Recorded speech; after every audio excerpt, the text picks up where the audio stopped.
احنا اتكلمنا على المعلم واتكلمنا على المسرح. فالمعلم بقى والزوج والحبيب المخرج الراحل محسن حلمي،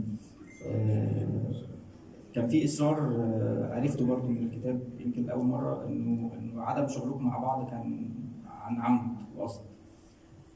هو محسن لما حبينا بعض، احنا حبينا بعض، يعني انا عندي علاقه بمحسن غريبه جدا.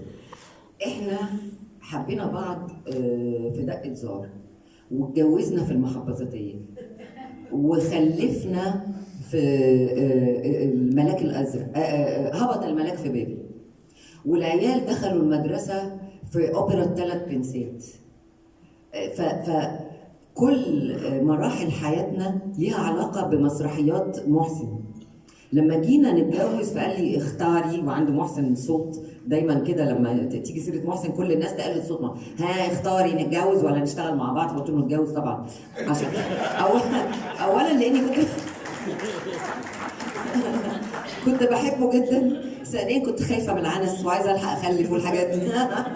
في 3 حاجات يعني.